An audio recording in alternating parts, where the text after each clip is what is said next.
அறிவு மனுஷனுக்கு எத்தனை அறிவு சாமி? ஏம்மா?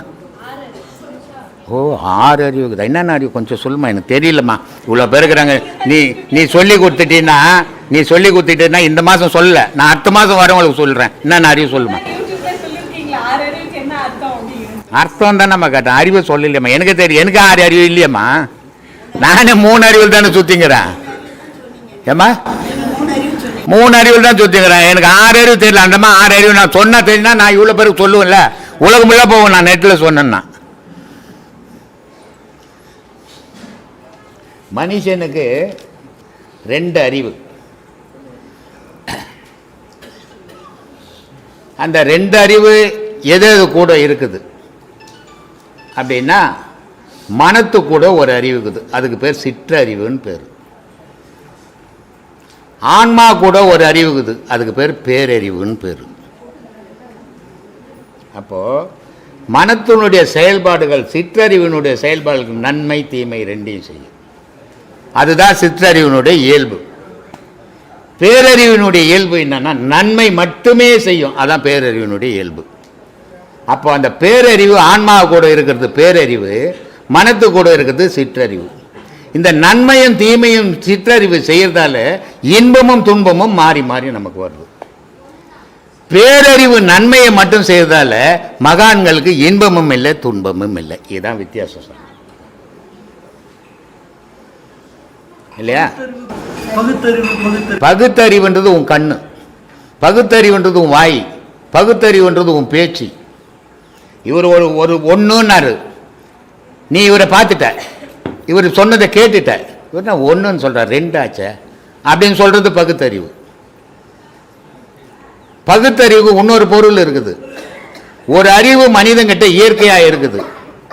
பகுத்தறிவுன்றது இணைச்சிக்கிறது, இன்னொரு அறிவை இணைச்சிக்கிறது, அதான் படிப்பு, கல்வி அறிவுன்னு பேர். அதுக்கு அந்த அறிவை இணைக்கும் போது நீ 1 சிந்திச்சத படித்ததால் 5 சிந்திக்கிற. அந்த 5 சிந்திக்கிறது பகுத்தறிவு, 1 இயற்கையான அறிவு. சொல்றாரு, அறிவை அறிவால் அறிந்தே அறியும் அறிவுதனில். எத்தனை அறிவு சொல்லுங்க? சொல்றாரு, எனக்கு அறிவுக்குது, நான் எதை ஒன்றா பேசலான்னு பேசக்கூடாதுரா. உன் அறிவை கொண்டு உன் அறிவியே நீ ஆராய்ஞ்சு உன் அறிவியே சரியா பேசுதா சரியா பேசலையான்னு நீ ஆராயிடான்றார். புரியுதா? அதனால சொல்றாரு பத்திரகிரியே, அறிவை அறிவால் ஆராய்ந்தே அறியும் அறிவுதனில் பிரிவுபடா நில்லாமல் பிடித்திருப்பது எக்காலம். ஏன் அறிவாலேயே ஆராய்ஞ்சு என் அறிவு செய்தது சரியா தப்பா என் அறிவுன்னுட்டு அதிலேருந்து விலகி நிற்காமல் அதிலேயே ஒன்றி இருப்பது எந்த காலம்? ஏன்னா நிறைய பேர் அறிவாளி, ஆனால் திடீர்னு அறிவை விட்டு விலகிடுவாங்க. அவர் அவ்வளோ பெரிய மகான் என்ன சொல்கிறாரு, என் அறிவுலேருந்து நான் எந்த நிலையிலும் விலகி போயிடக்கூடாது, அதோடவே ஒன்றி வாழணுன்றார். ஆனால் அது எத்தனை பேரால் முடியும்? இந்த மாதிரி பல விஷயங்களில் நம்ம ஆராய வேண்டியது இருக்குது. இந்த 16 பாடலில் வால்மீகி அப்படின்றவர் இந்த ஞானம் என்ன அப்படின்னு ரொம்ப தெளிவாக சொல்லிடுவார். அதுக்கு மேலே ஒரு விளக்கமே தர தேவையில்லை. புரிஞ்சவங்களுக்கு, புரியாதவங்களுக்கு ஆயிரக்கணக்கான விளக்கம் கொடுத்தாலும் புரிய போகிறதே இல்லை. அதனால் சொல்கிறார், சுவாமி சிவானந்த பரமஹம்சர் சித்த வித்தை கற்றுக்கிறோம், கடவுளை காட்டுறாங்க. உண்மை சாமி எங்கே இருக்கிறாரு சொல்கிறாங்க, எங்கே இருக்கிறாருன்ற சுவாமி சிவானந்த பரமஹம்சர்னு ஒருத்தர் எங்கே இருக்கிறாரு அப்படின்னு ஒருத்தர் இல்லையே. அவருடைய அமைப்பு இருக்கு. சரி சரி, கடவுளை காட்டுவாங்க. கடவுளையா? அவர் பார்க்குறாரு பாரு. முதல்ல கடவுள் என்னப்பா, கத்திரிக்காய் முருங்காப்பா?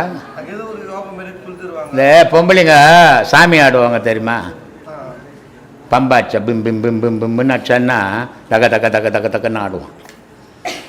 சாமி நான் ரேஷன் கார்டில் விற்கிற பொருள் அது வாங்கி இவங்க தள்ளி வச்சு நாடினுக்கிறதுக்கு. அவங்க யோக முறை சொல்லி தருவாங்க. அதை பயன்படுத்திங்கன்னா அது நடவடிக்கை கிரமம் இருக்கு. ஏதோ புக்கு ஒன்று படிக்கணும், சித்த வித்தை அதெல்லாம் அதானே? அப்படி சொல்றாங்க. அதான் சித்த வித்தை தான் ஒரு புக்கு, சிவானந்த புக்கு, வேற ஒன்றும் கிடையாது. சொல்லு. அது சொல்றாங்க, உண்மையா பொய்யா நமக்கு ஏன் அவரை கேள்வி வந்துட்டு எனக்கு அடுத்த மாதம் வந்து சொல்லு. ஏன்னா நான் கூட ஒன்றும் கடவுளை பார்க்கல, அவர் கூட போய் சரி நான் பார்க்குறேன். எதுக்கு இதெல்லாம்? உலகத்தில் ஏமாத்துறதுக்கு ஒரு அளவே இல்லையா? உன் மூச்சியே உன்னால காட்ட முடியாதுன்னா கடவுளை எத்தனை வந்து காட்டுறியா நீ? எங்கேயா இருக்கிறாரு கடவுள்? எங்க இருக்கிறாரு கடவுள்? அவர் காட்டுறதுக்கு எங்கன்னா கோயிலில் போய் சிலையை காட்டுறதா, கடவுளை காட்டுறதா?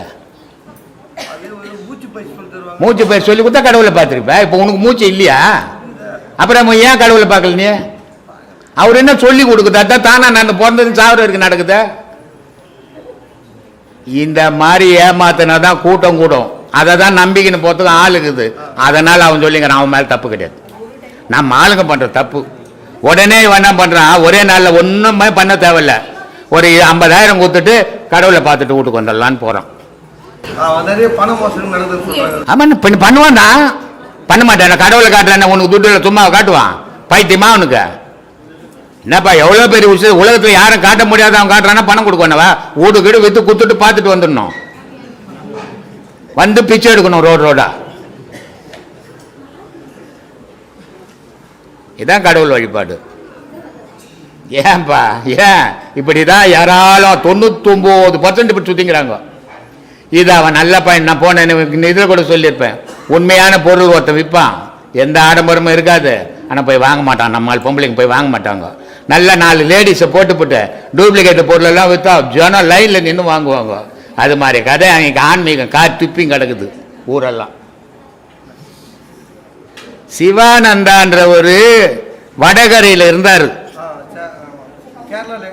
கேரளாவில் ஒரு கான்ஸ்டேபிளாக இருந்தார், வடகரை என்ற ஊரில், கோழிக்கோடு கண்ணாண்ட. அவர் இறந்துட்டார். அவருடைய கலை நீர் நெருப்பு காற்று, இந்த 3 கலை தான் அவருது. அவர் சொல்லி கொடுத்தது கதி அப்படின்னே சொல்லி கொடுத்தாரு. இவங்க அத்த வாசின்னு மாற்றிக்கினாங்க. இவர் கேட்குறாரு, யார் கேட்குறாரு? வள்ளலார் கேட்குறாரு, வாசி வாசி என்று பேசுகின்றார், வாசி என்ன பேச கண்டார்ன்றான். ஏன்னா இவனுக்கு வாசின்னா என்னன்னு தெரியல. வாசின்னா ஊதுன்னு ஒரு அர்த்தங்க தெரியுமா? இந்த கல்யாணத்தில் போனால் நாதசாரம் ஊதுவாங்க தெரியுமா? வாசிப்பா வாசிப்பான்னுவாங்க. அந்த வாசின்னு நினச்சிக்கிறான் இவன். இது அந்த வாசி இல்லை. வாசினா வாசி வாசி சிவாசி, வாசினா கடவுள் ஆயிட்டேன்னு அர்த்தம். அதனால் இதை எதுவாக அவன் சொல்கிறான், அதை நம்பின்னு போயும் போகிறான். நமக்கு என்ன போச்சு, கேட்டு போச்சு. நம்ம ஏன் அவனை பற்றி பேசி கிடக்கணும்? நம்மளை பற்றி பேசணும், நம்மளை பற்றி தெரியணும், நம்ம கலையை பற்றி யோசிக்கணும். ஊரில் இருக்கிறவெல்லாம் யோசித்தோம்னா நம்ம மறந்துடுவோம். முதல்ல ஊரில் இருக்கிறவனை பார்க்கறத நிறுத்திக்குங்க. ஐயா, ஆத்மா மறுபிறவி இதனுடைய உண்மை நிலை அறியறது எப்படி? அதான் சொன்னேன் நாங்கள், உண்மை நிலையை அறியணும்னா உலகம் உன் கண்ணிலேருந்து மறையணும். உன் கண்ணில் உலகம் மறையிற மாதிரி நீ நடக்கணும். நடந்தால் உலகம் மறைஞ்சிடும். அப்போ ஆத்மா தெரியும், நீ தெரியுவ. ஒரு மனுஷன் நீ யாருக்கிட்டோ ஒரு நாள் பேசியிருப்பா அவங்ககிட்ட, ஆனால் அவனுடைய முகம் நீ கண் மூடி நினச்சின்னா உன் கண் எதிர வந்து நிற்கும். ஆனால் நீ பிறந்ததுலேருந்து சாகிற வரைக்கும் உன் முகத்தை எத்தனாயிரம் முறை பார்த்தேன்னு உன்னாலேயே சொல்ல முடியாது. 10,000 முறை பார்த்துருக்குற. ஆனால் கண்ணை மூடிக்கினா உன் முகம் மட்டும் தெரியாது, உன் புள்ள முகம் தெரியும், உங்கள் அப்பா முகம் தெரியும், உங்கள் அம்மா முகம் தெரியும், உன் பொண்டாட்டி முகம் தெரியும், உன் பேரம்பயத்து முகம் கூட தெரியும். ஏன் ஏன் உன்னையே நீ பார்க்க முடியாது? நீ வாழ்ந்தான்னா செத்தானாயா? உன்னை நீ எப்போ பார்க்கறியோ அப்போதாயா நீ முழு மனுஷன். அது வரைக்கும் அரை மனுஷன்தான். ஆனால் 1000 கதை சொல்லுவேன், ஏமாத்துவேன். நான் 6 அறிவுன்னுவேன், எனக்கு 12 அறிவுன்னுவேன், எத்தவனா என் வாயில் வந்து சொல்லுவேன். ஆனால் நிஜம் இல்லை. நிஜம் எப்போ தன்னை தான் அறியணும் அப்போதான் நான் நிஜம் 6 அறிவு மனுஷன். அது வரைக்கும் 6 அறிவு மனுஷனே கிடையாது. நான் சொல்லினுக்கிற வார்த்தைகள் நான் சொல்கிறேன் நீ எடுத்துக்கோ, நான் சொல்கிறேன் சரியாக சொல்லிங்கிறேன் எடுத்துக்கோ, கிடையவே கிடையாது. ஒருபோதும் நான் அப்படி சொல்லவே மாட்டேன். எனக்கு தெரிஞ்சதை நான் சொல்லிங்கிறேன், நீ சிந்திச்சு பார்த்துக்கோ. சரியா தப்பான்னு தேர்ந்தெடுத்துக்கிறது உன் வேலை, என் வேலை இல்லை. நான் சொன்னேன் நீ ஏற்றுக்கும் நான் சொல்ல மாட்டேன், சொன்னதும் கிடையாது. ஏன்னா அது தேவையும் எனக்கு கிடையாது. நீ சிந்திச்சு பாரு. 100 பேர் 100 வார்த்தைகள் இருக்குது. 100 வார்த்தையில் எது சரியாகுது எது சரியில்லைன்னு சிந்திச்சு பாரு. நம்ம பேர் என்ன, திருப்பதிக்கு மாலை அனுப்புகிறாங்களே, ஆண்டாள் கோயிலுக்கு இருந்து ஸ்ரீவல்லிபுத்தூர்லேருந்து ஒரு ஜோசியர் எனக்கு ஃபோன் பண்ணுறாரு. அவர் ஃபோன் பண்ணும்போது நல்லா தான் பேசினார். நான் பேசணுன்னு அவர் அழுவ ஆரம்பிச்சிட்டார். அவர் ஒரு 50 வருஷமாக ஜோசியம் பார்க்குறாரு. அவர் சொல்கிறாரு, எத்தனையோ ஆன்மீகவாதிகள் பேசுகிறாங்க சாமி, ஆனால் பேசுகிறத கேட்குறாங்களே தவிர அவங்க என்ன பேசுனான்னு வெளியே வந்து கேட்டால் தெரியாது. இன்றைக்கி சினிமா பாட்டு மாதிரி இருக்குது ஆன்மீகவாதிங்க பேசுறது. தேட்டரில் டம்மு டும்முன்னு நடிச்சா நல்லா இருக்குதுன்ட்டு வெளியே வந்தால் என்ன பாடினான்னா தெரியாது இல்லையா? ஆதியில் வந்த பாட்டெல்லாம் படத்தை விட்டுட்டு வந்து அவன் 6 மாதம் பொறுத்து கேட்டால் கூட அந்த பாட்டு தெரியும். நீங்கள் இன்றைக்கி அந்த மாதிரியான ஆன்மீகம் பேசுங்கிறீங்க சாமி. ஜனங்களுக்கு உண்மையே புரியும். அவன் எடுத்துக்கலன்றதை பற்றி யோசிக்காமல் பேசுகிறீங்க. அது எளிமையாக புரியுது. இலக்கணம் இலக்கியத்தில் பேசலை அப்படின்னார். நான் சொன்னேன், நான் இலக்கணம் இலக்கியம் படிக்கலப்பா, நான் 1ஆம் கிளாஸ் கூட படிக்காதவன். என்னுடைய அனுபவத்தை பேசுகிறேன். நீ எடுத்துக்கலாம் போ, அது உன்னுடைய சொந்த விஷயம். நான் சொல்கிறேன்னு எடுத்துக்கணும்னு கட்டாயமே கிடையாது. அதே நேரத்தில் உனக்கு தேவையாக இருந்தால் கண்டிப்பாக எடுத்துக்கோ, அது உனக்கு வாழ்க்கைக்கு உதவும். இதை தான் நான் சொல்லிங்கிறேன். நான் சொன்னேன் நீ எடுத்துக்கோ அப்படின்னு சொல்ல முடியாது. ஏன்னா பலதரப்புப்பட்ட மக்கள், ஒவ்வொருத்தருக்கு இப்போ பாடல் 10 பாடல் சினிமா பாடல் இருக்குது. 10 பேர் நம்ம இருக்கிறோம். 10 பேருக்கும் ஒரு பாடல் பிடிக்காது. எனக்கு ஒரு பாடல் பிடிக்கும், உங்களுக்கு ஒரு பாடல் பிடிக்கும், அவருக்கு ஒரு பாடல் பிடிக்கும். ஏன்னா அவங்கவுங்களுடைய ரசனை, அவங்கவுங்களுடைய சிந்தனை அது மாதிரி இருக்கும். அப்போ அதுக்கேற்ற மாதிரி தான் அவங்க எடுத்துப்பாங்க. ஏன்பா நல்ல பாடல் எனக்கு பிடிச்சது, அதை ஏன் நீ பொல்லாக எடுத்துக்கன்னு சொல்ல முடியாது. நமக்கு அந்த உரிமை கிடையாது. அந்த மாதிரி நான் பேசுகிறத எல்லாரும் எடுத்துக்கணும்னு நான் எப்பவுமே நினச்சதே கிடையாது. அதை நினைக்க போகிறதும் கிடையாது. நான் தான் சொல்கிறேன், ஆன்மீகம்ன்றது ஆடம்பரம் இருக்கக்கூடாது, அமைதி இருக்கணும், அறிவுபூர்வமாக தான் இருக்கணும். நம்ம பேசுகிற வார்த்தை மற்றவனை சிந்திக்க வைக்கணும். அது இன்றைக்கி அவன் சிந்திக்கல, அவன் எடுத்துக்கல. என்றைக்கோ ஒரு நாள் அந்த பெரியவர் சொன்னார், அது இன்றைக்கி சரியாக இருக்குதான் அவன் யோசிப்பான் அப்படின்னு சொல்லிட்டு. இன்றைக்கி உலக நாட்டிலேருந்து இங்கே வராங்க. ஏன் வராங்க? அவங்களுக்கெல்லாம் தெரியாது ஆன்மீகம், நமக்கு தானே தெரியும். பக்கத்துலேருந்து வர்றதுக்கு என்ன இவ்வளோ தூரம் வரணுன்றான். ஃபாரின்லேருந்து வந்துக்கிறான், 6 பேர் வந்துக்கிறான். கனடாவிலேருந்து 2 பேர் வந்துக்கிறான். அமெரிக்காவிலேருந்து 2 பொம்பளைங்க வந்துக்கிறாங்க. நான் 5 நாள் ஆகுது. இன்றைக்கி நைட்டு 7 மணிக்கு ஃப்ளைட் போகிறாங்க. அப்போது எப்படி வந்தாங்க? நான் நேரடியாக போய் கூட்டாண்டியாக கூட்டிட்டு வந்தேன் இல்லை, வீடியோவை பார்த்தாங்க, அவங்களுக்கு பிடிச்சிது, இது சரியான பாதையாக இருக்குது, இங்கே போகலான்னு வராங்க. வதனின்னு ஒரு பொம்பளை பேசும், டிவியில் பார்த்துருப்பீங்க. இங்கிலாந்துலேருந்து ஒரே ஒரு பொம்பளை என்னை கனவுல பார்த்தேன் அப்படின்ட்டு வந்தது. அட்ரஸ் தெரியாது, ஆசிரமம் எப்படிப்பட்டதுன்னு தெரியாது, குரு எப்படிப்பட்டவர்னு தெரியாது, ஆனால் துணிஞ்சு வந்தது. இன்றைக்கி 4வது ட்ரிப்பு வந்து போச்சு லண்டன்லேருந்து. போன சித்ரா பௌர்ணமி ஃபங்க்ஷனோட 10ஆம் மாதம் ஃபங்க்ஷனோட. இன்றைக்கி அது உச்சத்துக்கு போயிடுச்சு. இப்போ அது என்ன சொல்லுது? நான் வாழ்ந்தது லண்டனு, என்னுடைய கலாச்சாரம் லண்டன் கலாச்சாரம் தான். தமிழ் கலாச்சாரமாக இருந்தாலும் நான் வாழ்கிற இடத்துக்கு ஏற்ற மாதிரி தான் நான் வாழ்ந்து ஆகணும். அங்கே அப்படி தான் வாழ்ந்தேன். ஆனால் இன்றைக்கி அந்த வாழ்க்கை இல்லை சாமி. என்னுடைய வாழ்க்கை முழுமையாக மாறி போச்சு. எல்லாரும் என்ன கேட்குறாங்க? என்ன வதனி, உன் செயல் உன் பேச்சு எல்லாமே மாறி இருக்குதுன்றாங்க. இதுக்கு அடிப்படை நீங்கள் தான் சாமின்றாங்க. அப்போது யாரோ ஒருத்தரை, எத்தனையோ கோடி பேர் இருக்கிறான், ஒருத்தனை மாற்றிருக்கு இல்லை என் வார்த்தை, அது போதும் எனக்கு இல்லையா? எல்லாராலையும் என்னால் மாற்ற முடியாது, எவனும் மாற்றணும்னு கிடையாது. இது வரைக்கும் மாற்றிருந்தால் உலகத்தில் ஒரே மதம் இருக்கும், ஒரே குரு இருக்கும், ஒரே கடவுள் இருக்கும். மாறலை, மாற்றவும் முடியாது. இதுதான் என் விளக்கம். ஆன்மீகவாதி எப்படி இருக்கணும் சார்? எந்த ஆடம்பரமும் இருக்கக்கூடாது. அவன் நல்லதை மட்டும்தான் நினைக்கணும். 4 பேருக்கு நல்லதை மட்டும் சொல்லி கொடுக்கணும். எந்த வித ஆசைக்கும் அவன் அடிமையாகக்கூடாது. இதில் மகாபாரதத்தில் துரோணர், பீஷ்மர் எல்லாத்தையும் இழக்க போகிறார். ஏன்னா அவர் செய்த தவறுக்காக இறைவன் தர தண்டனையை நான் ஏற்றுக்க தயார். ஏன்னா பீஷ்மர் எந்த ஆயுதம் தொட்டாலும் கடவுளால் கூட ஜெயிக்க முடியாது. அப்போ பீஷ்மரை எப்படி அடிக்க முடியும்னா, எல்லாம் இழந்து இருக்கும்போது தான் அடிக்க முடியும், எது வச்சிருக்கும் போது அடிக்க முடியாது. அதனால கடவுளே, கண்ணன்ற கடவுளே வந்து பீஷ்மர்கிட்ட கேட்டுக்கிறார், நீ இதெல்லாம் தவறு பண்ணிக்கிற, இனி மரணத்துக்கு நீ தயாராக இருக்கணும், மோட்சத்துக்கு நீ போயிடணும் அப்படின்றார். அப்போ எல்லா பொருளையும் அவர் திறந்துடுறாரு. இவர் தான் அந்த படையினுடைய தளபதியாக இருந்தவர். அப்போ இவர் இருந்தார்னா இவருக்கு அடுத்தபடியாக பீஷ்மர் துரோணர் வரணும் அந்த படை தளபதியாக. அப்போ துரோணர் போய் பீஷ்மரை சந்திக்கிறாரு. சந்திக்கும் போது பீஷ்மர் சொல்கிறாரு, நாளைக்கு வந்து என்னுடைய மரணம் நிகழப்போகுது. ஏன்னா பீஷ்மருக்கு வந்து ஒரு வரம் உண்டு, அவங்க அப்பா தந்த வரம். இந்த மரணம்ன்றது உன்னை தேடி வராது, மரணத்தை நீ எப்போ விரும்புறியோ அப்போ தான் உனக்கு மரணம் அப்படின்னா அவங்க அப்பாவுடைய வரம். அப்போ அந்த மரணத்தை இவர் ஏற்றுக்கிறார். இப்போ எனக்கு மரணம் வேணும் அப்படின்னு முடிவு பண்ணிட்டார். அப்போ நாளைக்கு நான் மரணம் அடைஞ்சிடுவேன், நீ தான் இந்த படைக்கு வந்து வழி நடத்தணும், தளபதியாக இருக்கணும். அப்போது துரோணர் ஒரு வார்த்தை சொல்லுவார், ஐயா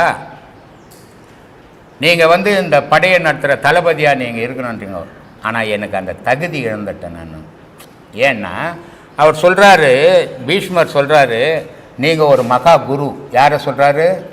துரோணரை சொல்கிறாரு. ஒரு மகா குரு நீங்கள், எனக்கு அடுத்தபடி நீங்கள் தான் அந்த படையை வழி நடத்தணும் அப்படின்னும் போது நான் குருஸ்தானத்தை இழந்துட்டேன் அப்படின்றார். எப்படி குருஸ்தானத்தை நீங்கள் இழக்கலாம், எப்படி இழக்க முடியும் அப்படின்னும் போது, நான் ஒரு குருவு துருபத நாட்டினுடைய மன்னங்கிட்ட போய் சண்டை போட்டு பாதி இடத்த வாங்கிக்கினேன் நான். அப்போ எனக்கு ஆசை வந்துச்சு அடுத்த இடத்து மேலே, அப்புறம் நான் எப்படி குருவாக இருக்க முடியும்? அப்போது ஒரு குருவாகப்பட்டவன் எப்படி இருக்கணும்னு துரோணர் சொல்கிறாங்க. எந்த ஆசாபாசத்துக்கும் அடிமையாகாதவனாக இருக்கிறவன் மட்டும்தான் குரு, ஏற்றத்தாழ்வை பார்க்காதவன் மட்டும்தான் குரு, நன்மை தீமைகளை சமமாக நினைக்கிறவன் தான் குரு. எல்லா ஆசைக்கும் அடிமையாக ஊரில் இருக்கிற பொருளெல்லாம் நமக்கு தான் வேணும்னு ஆசைப்படுறவன் குரு இல்லைடான்றான். அப்போ ஒரு குருவாகப்பட்டவன் எப்படி இருக்கணும்? எது மேலேயும் ஆசை பற்றற்று இருக்கணும். அதனால தான் சொன்னான், பற்றற்றவனை பற்றிக்கொள் அப்படின்னு, இல்லையா? ஆசை வளர வளர ஆய்ந்து வரும் துன்பங்கள், ஆசை விட விட ஆய்ந்து வரும் இன்பங்கள். அப்போது மனிதனுடைய துன்பத்துக்கு அடிப்படை எதுவாக இருக்குதுன்னா இவன் படுற ஆசைகள். இவனுக்கு கிடைச்சிட்டா இவன் சந்தோஷம், கிடைக்கலன்னா துன்பம் தான். ஆனால் இது சராசரி மனிதனுடைய நிலை. ஒரு குருவனுடைய நிலை அப்படி இல்லை, எதுக்குமே ஆசைப்படக்கூடாது, கிடைச்சது இல்லை அப்படி போனால் அவனே நல்ல குரு. எந்த நல்ல ஒரு நல்ல குருவானவன் எப்படி இருக்கணும் அப்படின்னா, எந்தவித ஆடம்பரத்துக்கும் அவன் அடிமையாகக்கூடாது, எந்தவித ஆசாபாசத்துக்கும் அடிமையக்கூடாது, எந்த பொருளுக்கும் அவன் அடிமையாகக்கூடாது. அவன் தனித்து சுயமாக நிற்கணும். அவனே நல்ல குரு, அவனை பின்பற்றவனே நல்ல சீடன். முடியாதவெல்லாம் சீடன் சொல்லிக்க முடியாது. அப்படி முடியாமல் குருன்னுட்டு சொல்லிக்கின்னு அதில் பலவிதமான வேஷங்களை கட்டிக்கின்னு நான் ஆடினேன்னா அது நல்ல குரு இல்லைன்னு பார்க்கும்போதே தெரிஞ்சுக்கலாம். ஏன்னா இறைவன்ற ஒரு புனித பொருளை எந்த ஒரு குரு பார்த்து வழிபட்டானோ அவனுடைய மனம், அவனுடைய உடல் மேலே எந்த ஆடம்பரத்தையும் விரும்பாது. ஏன்னா பரிசுத்தமாக நிற்கிறான் இறைவன், எந்த இதுவும் இல்லாமல். அப்போது ஒரு நல்ல குருவாகப்பட்டவன் அடையாளமாக இருக்கிற சீடனுக்கு இவன் பரிசுத்தமாக நிற்கணும், இல்லையா? இவன் கண்டதெல்லாம் போட்டு அழகி இந்த சினிமாவில் மேக்கப் பண்ணுற மாதிரி தெரிஞ்சோம்னா அது நல்ல குருவுக்கு, கடவுளுக்கு பார்த்தவனுக்கு அர்த்தமே இல்லை. அவன் படிச்சுட்டு பேசின்னு இருக்கலாம், அவனுக்கு பண வசதியில் பேசின்னு இருக்கலாம், ஏதோ பல முறையில் அவன் பயன்படுத்திக்கலாம். ஆனால் நல்ல குருன்றவன் எந்தவித ஆடம்பரத்துக்கும் அடிமையாகாமல் இருக்கிறவன் தான் நல்ல குரு. சரி, ஆன்மீகத்தில் பௌர்ணமி அமாவாசை தினங்களுக்கு ஏதாவது சிறப்பு இருக்கா சாமி? இருக்குது. இப்போ சரி, அமாவாசை அப்படின்றது ஒரு இருள் நாள். இப்போ நீங்கள் எங்கன்னா சாவுங்களுக்கு போனீங்கன்னா, சாவு அவர் செத்து போயிட்டார், நீ கருப்பு துணி குத்தி போனால் தானே அவருக்கு தெரியும், அடே இவர் துக்கமாக வந்துக்கிறாருன்னு, இல்லை? ஆனால் அங்கே ஒரு கருப்பு பேட்ஜ் அணிஞ்சின்னு போகிறீங்க. எதுக்கு போகிறீங்க? வாயில் சொல்லாமல் செயலால் நான் துக்கமாக இருக்கிறேங்க, நான் இருட்டில் இருக்கிறேங்க, ஒளி போயிடுச்சிங்க அப்படின்றதுக்கு அடையாளத்துக்கு தான் ஒரு கருப்பு பேட்ஜ் அணிஞ்சுன்னு சாவுக்கு போகிறீங்க. அதே மாதிரி ஒரு தீமையை செய்கிற மாந்திரிகவாதிக்கு இந்த அமாவாசை அவசியம். ஏன்னா இருளுன்றது மனிதனை தடுமாட வைக்கக்கூடியது, மாந்திரிகம்ன்றதும் மனிதனை தடுமாட வைக்கக்கூடியது. அப்போது அந்த கெட்ட செயல்கள் எல்லாம் எப்போ செய்ய முடியுது மனிதனாலன்னா அந்த இருளில் செய்ய முடியுது. அதுக்காக அவன் அமாவாசையை மாந்திரிகவாதிங்க பயன்படுத்துகிறான். நீங்கள் கொல்லிமலையில் போனீங்கன்னா நிறைய மாந்திரிகவாதிங்க அமாவாசையில் சுற்றுவாங்க. என்னமோ எட்டுக்கை அம்மன் கோயில்னு ஒன்று இருக்குது. அங்கே கொல்லிமலையில் பல மூலிகைகள் கிடைக்குது, மாந்திரிகத்துக்கு உபயோகப்படுற மூலிகைகள். அந்த மூலிகைகளை எடுத்து அந்த எட்டுக்கை அம்மன் அண்டை வச்சு அந்த அமாவாசை நாளில் நிறைய பூஜைகள் பண்ணி பல தீமைகளை செய்வாங்க. அங்கேருந்து எடுத்துக்கின்னு வந்து வீட்டில் வச்சுக்கணும் செய்வாங்க. இது தீமை செய்யறதுக்காக வர நாள் அந்த அமாவாசை நாள். பௌர்ணமி நாள் இருளில் இருக்கக்கூடிய மனிதனை ஒளியை காட்டி வெளியே எடுத்துன்னு வர வேண்டியது.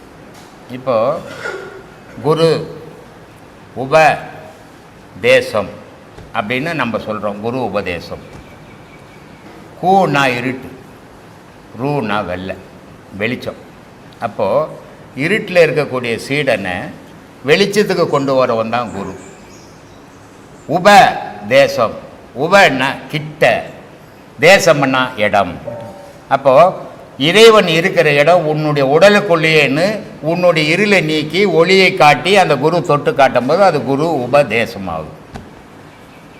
அப்படிப்பட்ட உபதேசம் நீ இருளில் வாழ்ந்துன்னுக்கிற மனிதனை பேர் ஒளிக்கு எடுத்துன்னு வர்றதுக்காக வரக்கூடியதான் அந்த பௌர்ணமி நாள்.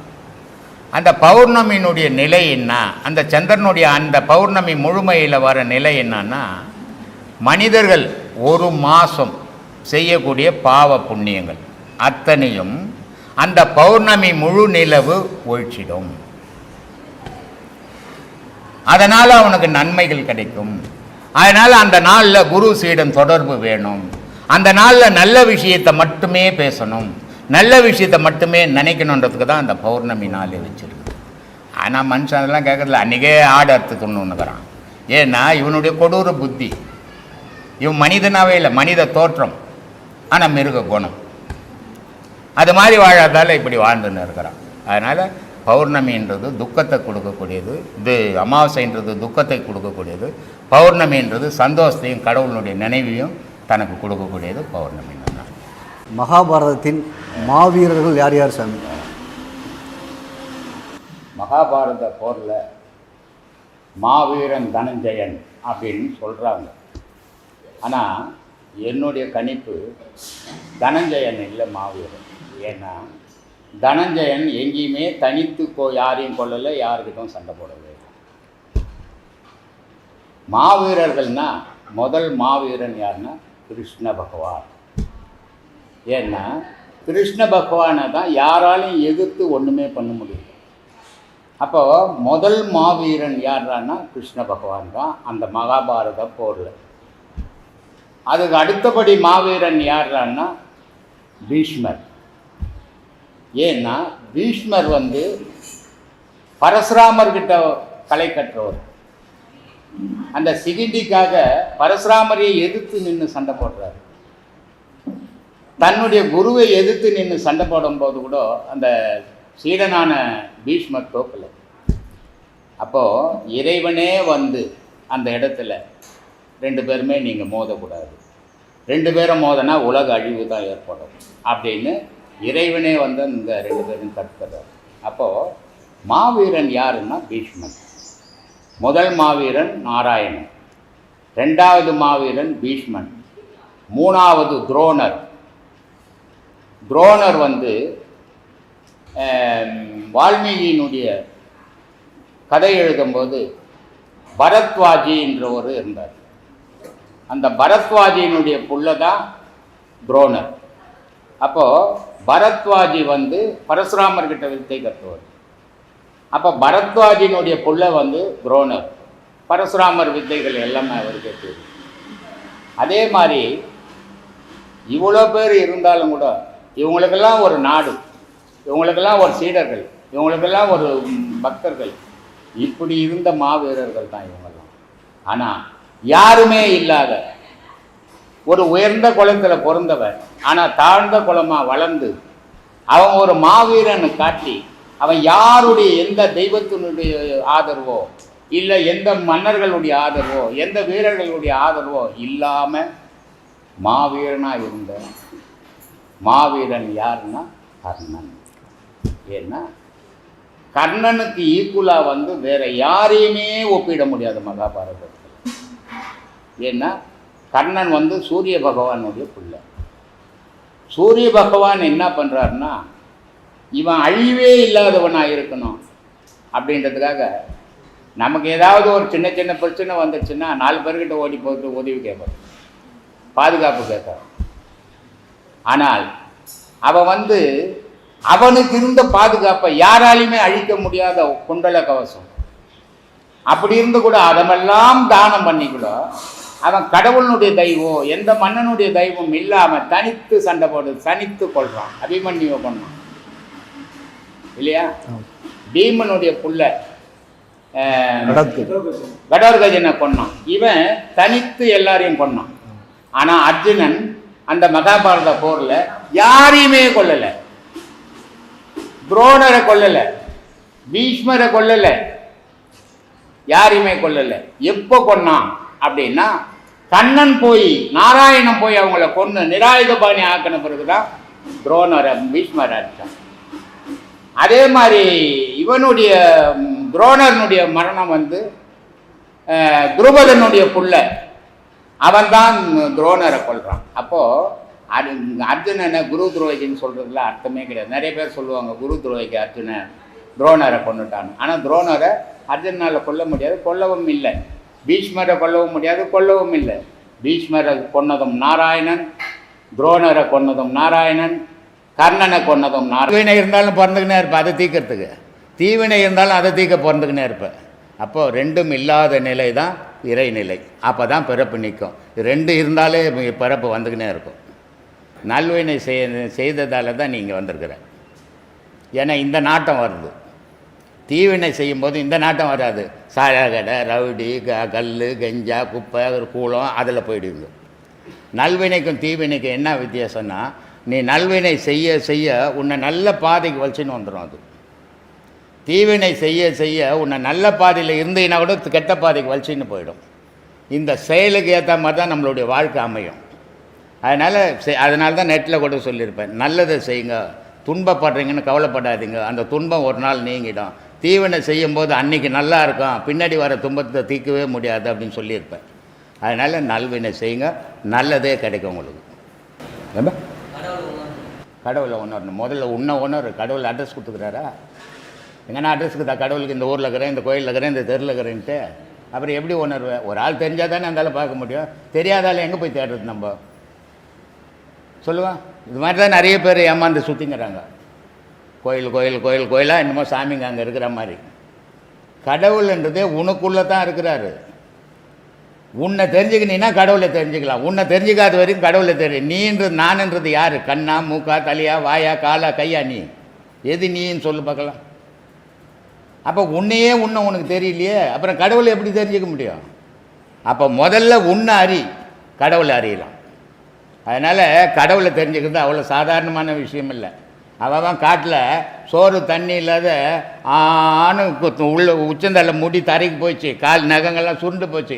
அவனே கடவுளை பார்க்க முடியலைங்க. ஊர் உள்ள இருந்துக்குன்னு நான் பார்த்துட்டேங்க, நான் சேவிச்சிட்டேங்க அப்படின்னு நான் சொத்து சுகத்தை சேர்த்து வச்சுங்க. சொத்துக்கும் சுகத்துக்கும் கடவுளுக்கும் சம்பந்தமே கிடையாது. உடலுக்கும் கடவுளுக்குமே சம்பந்தம் கிடையாது.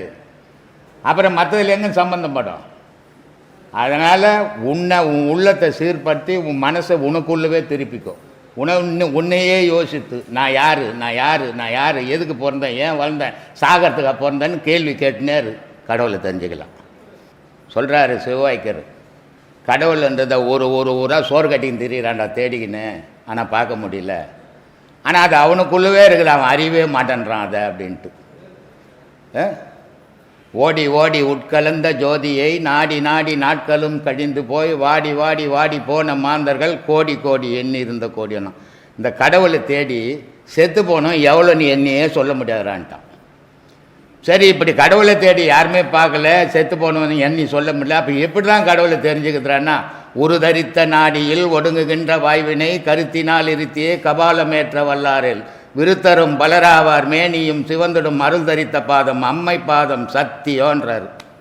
உனக்குள்ள தேடினா கடவுள் தெரிஞ்சிடுவான்டா, ஊரில் அந்த எண்ணெய் கிடைக்க மாட்டான்டான்ட்டான். அதனால் கடவுள் என்ற பொருள் கை ஜான் அளவில் தான் இருக்குது.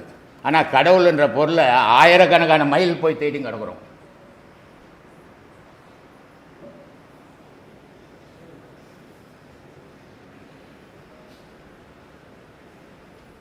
நெட்டில் சொல்லிக்கிறீங்க ஒரு உபதேசம்லாம் பத்தாது அப்படின்னு சொல்லிக்கிறீங்களே, நாங்கள் ஒரு உபதேசம்தான் எப்படி அப்படின்னு கேட்டார். அப்போ நான் சொன்னேன், ஒரு வீடு கட்டுறீங்கப்பா, வீடு கட்டினோன்னா பேஸ் மட்டம் போடணும். பேஸ் மட்டம் போட்டுட்டா அது வீடு ஆகிடுமா?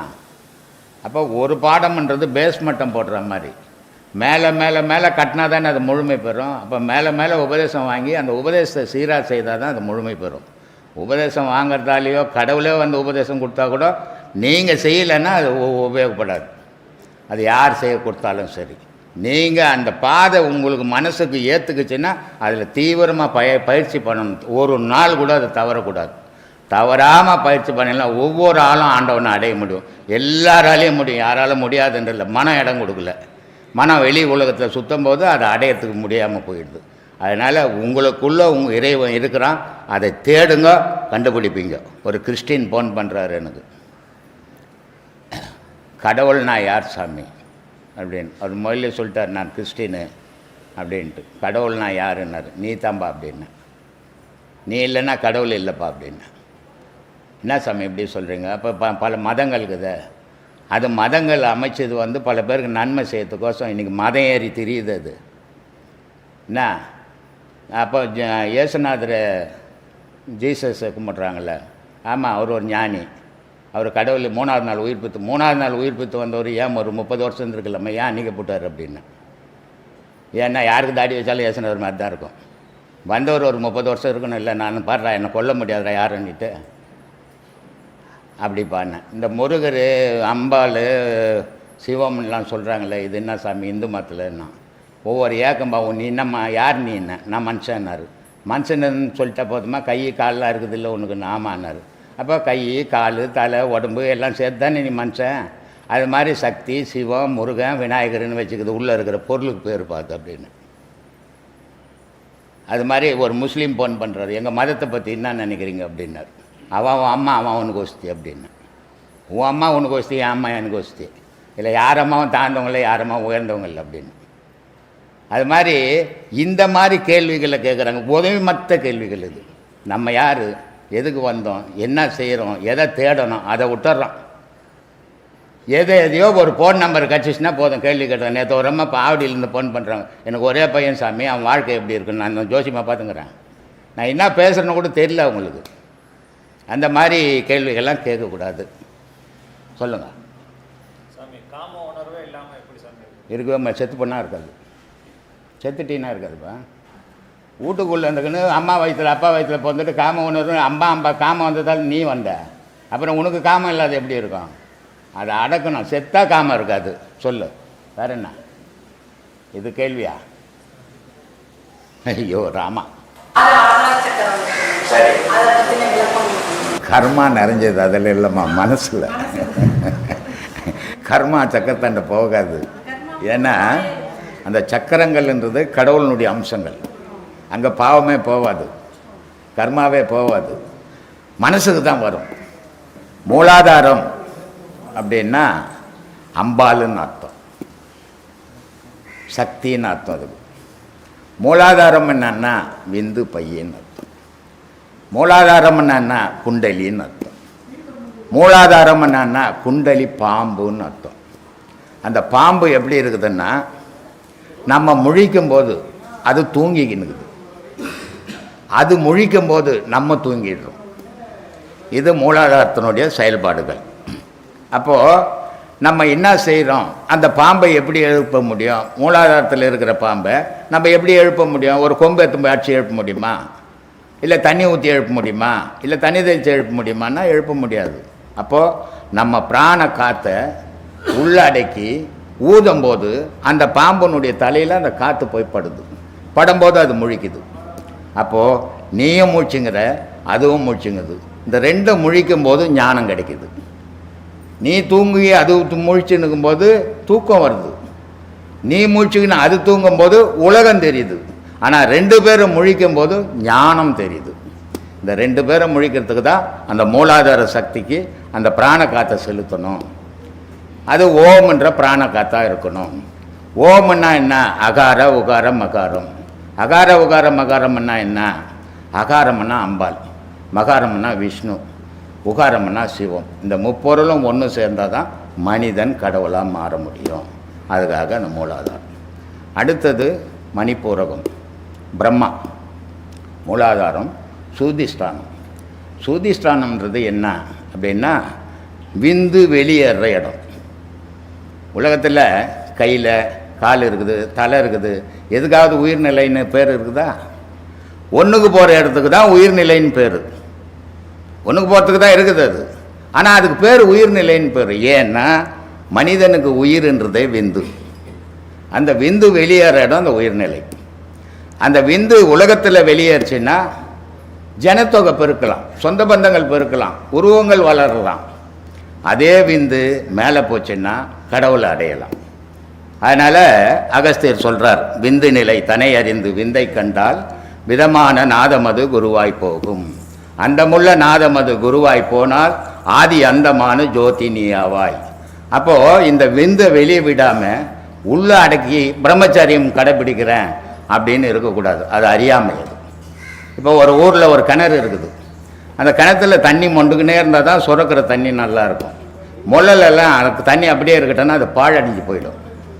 அப்போ அது பாழடையக்கூடாது. அது மாதிரி பிரம்மச்சரியம் கடைப்பிடிச்சிக்கிறேன்னு நோயை உண்டாக்கிறாங்க நிறைய பேர், வழி தெரியாது. அது ஒரு குருக்கிட்ட போய் அது மேலே ஒன்று ஏறிடணும், இல்லை வெளியேறிடணும். மேலே ஏறினாலும் ஆபத்து இல்லை, வெளியேறினாலும் ஆபத்து இல்லை. ஆனால் உள்ளவே ஒரு இடத்துல அது தங்க வச்சு ஏற்ற தெரியாமல் வச்சுருந்தா அதுவே நோயாக மாறிடும். அது மாதிரி நிறைய பேர் ஆய்ப்போயிருக்கிறாங்க. இப்போ அந்த மாதிரி செயல்கள் இருக்கக்கூடாது. அதுக்காக அந்த விந்து தேவைப்படுது. அது சுதிஷ்டானம். மணிப்பூரகம் நம்ம சாப்பிட்ற உணவுகள், நம்ம குடிக்கிற தண்ணி, நமக்கு தேவையான பலம், இத்தனையும் உணவுல இருந்து தான் கிடைக்குது. உணவுன்னு ஒன்று இல்லைன்னா கடவுளால் கூட நம்மளை காப்பாற்ற முடியாது. அப்போ நம்மளை உலகத்தில் காப்பாற்றினுக்கிறது உணவு தான். அப்போ உணவே கடவுளாகுது. அந்த உணவை பதப்படுத்துது அந்த வயிறு, மணிப்பூரகம்ன்ற இடம். அந்த மணிப்பூரகம்ன்றத்தில் உணவை பயன்படுத்தி ரத்தமாகவும் மஜ்ஜையாகவும் விந்தாகவும் மாற்றுது. கழிவு பொருளை வெளியே தள்ளிட்டு தேவையான பொருளை உள்ளே வச்சுது. இதனுடைய வேலை மகாவிஷ்ணு. இப்போ இந்த மிஷினெல்லாம் ஓடணும்னா அதுக்கு சூடு வேணும், கரண்ட்டு வேணும், அதுக்கு இருதயம் வேணும். அதனால் மூலாதாரம், சுதிஷ்டானம், மணிப்பூரகம், அந்த இருதயம் சூடு கொடுக்குற இடத்துக்கு அநாகதம்னு பேர். அந்த அநாகதத்தினுடைய செயல் என்னன்னா ரத்தம், காற்று, இது ரெண்டையும் கலந்து ஏற்றுது உடம்புல.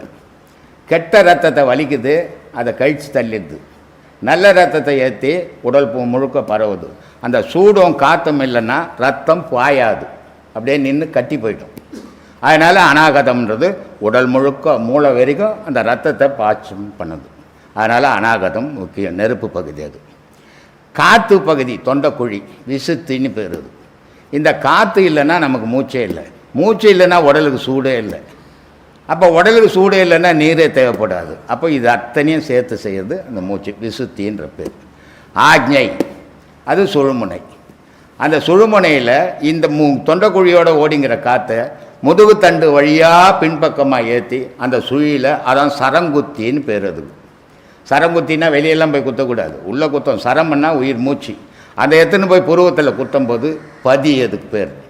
அந்த பதி திறந்தால் கடவுளை பார்க்கலாம். இதை தான் இயேசுநாதர் சொன்னார், தட்டுங்கள் திறக்கப்படும், கேளுங்கள் கொடுக்கப்படும். அதை மூச்சு ஏற்றுமா எங்கே தட்டினீன்னா அது திறக்கும். திறந்தால் இறைவன் தெரிவான். நீ தேவையானது இறைவன்கிட்ட கேட்கலான்னு. ஊரா மட்டும் ஊட்டக்க தட்டுறதில்லை.